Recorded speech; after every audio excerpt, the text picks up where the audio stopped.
Hello viewers, আজকে যে সিনেমার গল্প বলবো তার নাম হচ্ছে আস্থা। এটা একটা হিন্দি ভাষার পারিবারিক সিনেমার গল্প। তবে চলুন জেনে আসা যাক এই সিনেমার পুরো গল্পটা।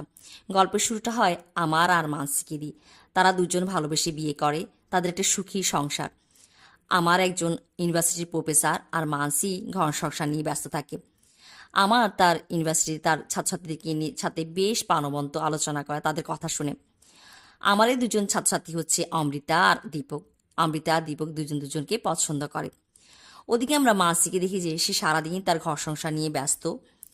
আমার যা ইনকাম করে তাতেই তাদের সংসার চলে। তবে যখন একটু বাড়তি খরচ হয়ে পড়ে তখন একটু টানপোড়েন লেগে যায়। তাদের মেয়ে নীতি একটা বড় স্কুলে পড়ে। আর মাসি যখন নীতিকে স্কুল থেকে নিতে আসে, নীতি তার মাকে বলছে যে তার সব বান্ধবীরা ভালো জুতো পরে, তারও একটা ভালো জুতোর দরকার। আর এতে মানসি একটু চিন্তাও পড়ে যায়। রাতে এসে আমার সাথে কথা বলছিল আর বলছে যে নীতিকে বোধহয় এত বড় স্কুলে ভর্তি করা উচিত হয়নি। আমার বলছে যে তারা তাদের মেয়েকে একটা ভালো শিক্ষায় শিক্ষিত করতে চায়। আর এভাবেই তাদের দুজনের কথা হচ্ছিল। আমরা দেখি যে আমার তার ইউনিভার্সিটির একজন কলিগের সাথে একটা মন্দিরের মেলাতে যাবে। আর সে সকালবেলা চলে যায়। আর ওদিকে নীতি তার বান্ধবী আর তার মা বাবার সাথে ফ্যান্টাসি পার্কে ঘুরতে চলে যায়। তাদের চলে যাওয়ার পর মানসি এখানে একটা জুতার দোকানে আসে নীতির জন্য জুতা কেনার জন্য। তবে জুতার দাম বেশি হয় বলে মানসি সেখান থেকে মানা করে দিয়ে চলে আসতে চায়। তখনই সেই দোকানে একজন মহিলা বসে থাকে। আর সে দোকানদারকে বলে যে এই জুতোগুলো প্যাকেট করে দেওয়ার জন্য। মাসি তাকে মানা করতে যায় আর সে বলে যে বাচ্চার জন্য সে জুতা কিনছে, সে চাচ্ছে একটু সহযোগিতা করছে, এতে বাচ্চা খুশি হবে। এই বলে সে মানসিকে মানিয়ে নেয়। আর এভাবেই মাসির সাথে তার পরিচয় হয়। আর সে যখন জানতে পারে যে আমার মাসির হাজবেন্ড একটা মেলায় গেছে আর তার মেয়ে নীতি ফ্যান্টাসি পার্কে, সে মাসিকে এই প্রস্তাব দিয়ে যে তার সাথে লাঞ্চ করার জন্য। আর এই রিনামাই মহিলাটা বেশ চালাক চতুরও আর পয়সাওয়ালাও বটে। সে মানসিকে একটা বড় হোটেলে নিয়ে আসে। এখানে তার একটা সুইট ভাড়া করা আছে। আর সে মানসিকে বলে যে বাথরুমে গিয়ে ফ্রেশ আপ হওয়ার জন্য। এই ফাঁকে রিনামের মহিলাটা একটা লোককে ফোন করে আর তাকে আসতে বলে। এখানে আমরা দেখি যে তারা তিনজনই লাঞ্চ করে। লাঞ্চ করার পর তারা তিনজন মিলে এখানে গল্প করছিল। আর এই লোকটা তার কথা চাইলে মাসিকে ফাঁসিয়ে ফেলে আর মাসির সাথে অন্তরঙ্গ হয়ে পড়ে। ওদিকে আমরা আমারকে দেখছি যে সে মন্দিরে গেছে, সেখানে মেলা দেখছে। আর এখানে মন্দিরে বেশ কয়েকটা কেস আসে। এখানে এই কেসগুলি নিষ্পত্তি হয়, কেননা এখানে এসে কেউ মিথ্যা কথা বলতে পারে না। আর এগুলি দেখার জন্যই আমার তার কলিগের সাথে এই মেলায় আর মন্দিরে এসছে। ওদিকে আমরা নীতিকেও দেখি যে সে বেশ মজা করছে। নামে মহিলাটা মানসিকে বাসায় দিয়ে যায়। মানসি কান্নায় ভেঙে পড়ে। ওদিকে নীতি চলে আসলে সে নিজেকে সামলিয়ে নেয়। নীতি মানসির হাতে জুতার প্যাকেটটা দেখে খুশি হয়ে পড়ে। সে খুশিতে নাচতে থাকে। তবে মানসি তাকে মানা করতে যেও করতে পারে না। এখানে আমরা মাসিকে দেখছি সে বাথরুমে গিয়ে খুব কান্না করে। তার নিজের কাছে নিজেকে অপরাধবোধ ভুগছে।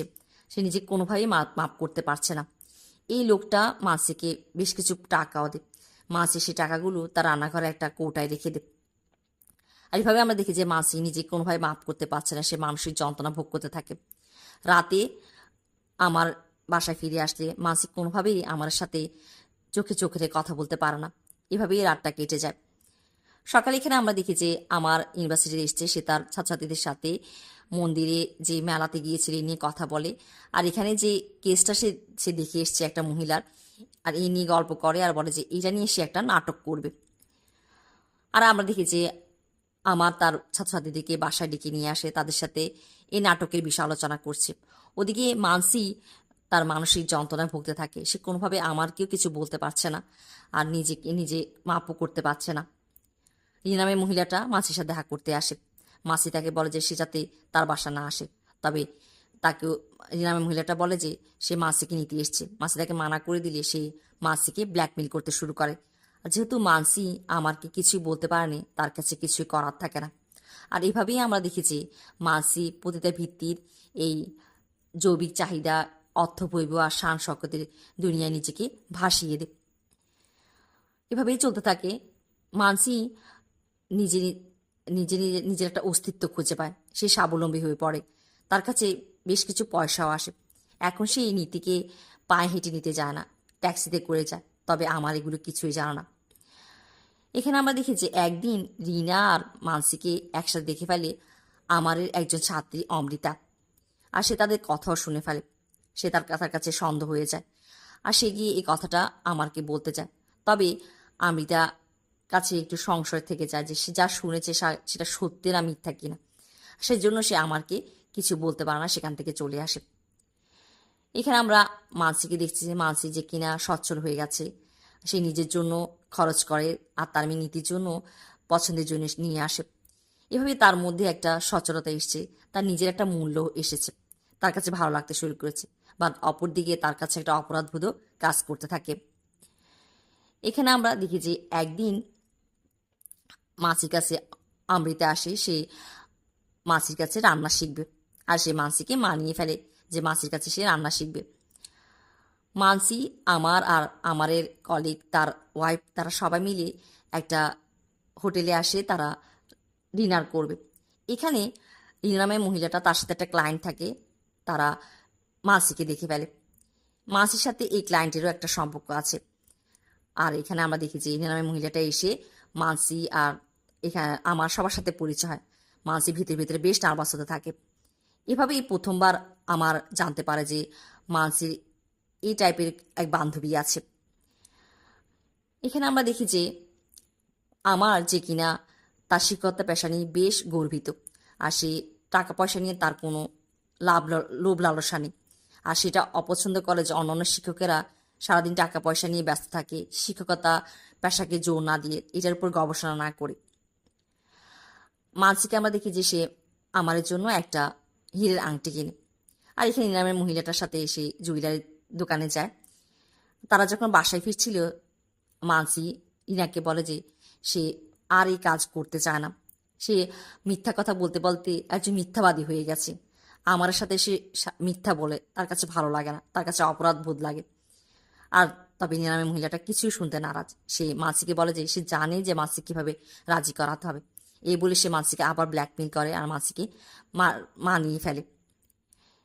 এখানে আমরা দেখি যে মানসি একদিন অমৃতাকে যখন রান্না শেখাচ্ছিল, তখন সে অমৃতাকে বলে যে সে তাদের স্যারের জন্য একটা হীরের আংটি কিনেছে।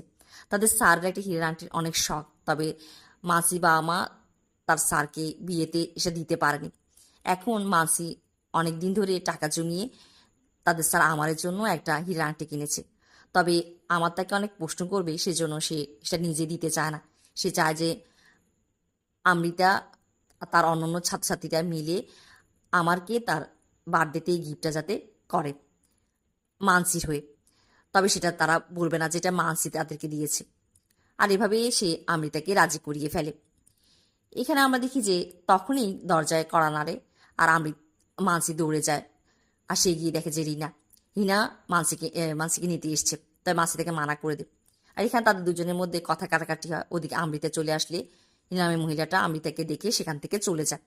তাদের চলে যাওয়ার পর অমৃতা মানসিকে প্রশ্ন করে বসে যে রিনা নামের মহিলাটা তার সাথে কি সম্পর্ক।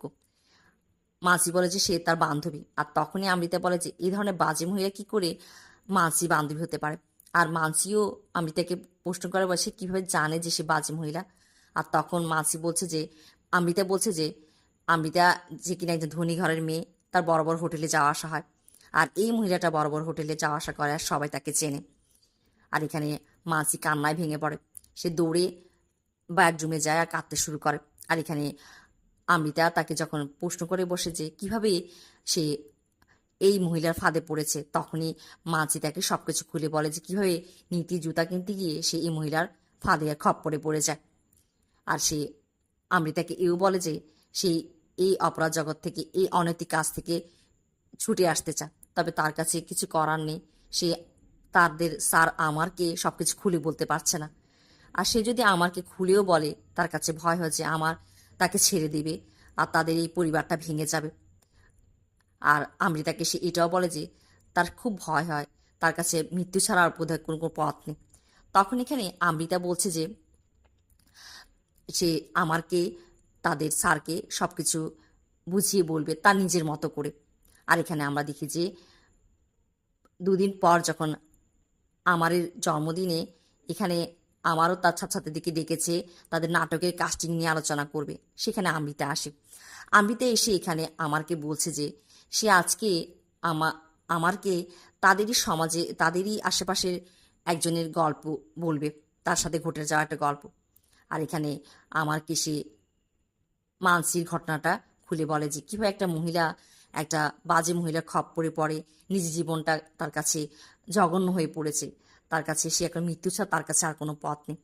আর এসব শুনে আমার বলছে যে, আর এখানে অমৃতাও আমার কাছ থেকে জানতে চায় যে এখন মহিলার হাজবেন্ড তার সাথে কি করবে।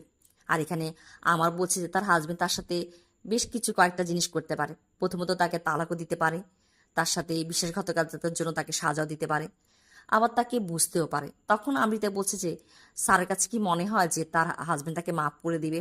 তখন আমার বলছে যে এখানে মাফ করার বিষয় না, বিষয়টা হচ্ছে যে তার হাজবেন্ড তাকে বুঝতে হবে, তার প্রতি আস্থা রাখতে হবে। সে তাকে বুঝতে হবে যে তার ওয়াইফ কতটা মানসিক যন্ত্রণার মধ্যে আছে, সে তার সংসারকে, তার স্বামীকে আর পরিবারটাকে কত ভালোবাসে। সে নিজে এত মানসিক যন্ত্রণার মধ্যে আছে, মৃত্যুকে সেই মেনে নিতে দিচ্ছে, তারপর এই পরিবারটাকে ছেড়েছে, যাচ্ছে না।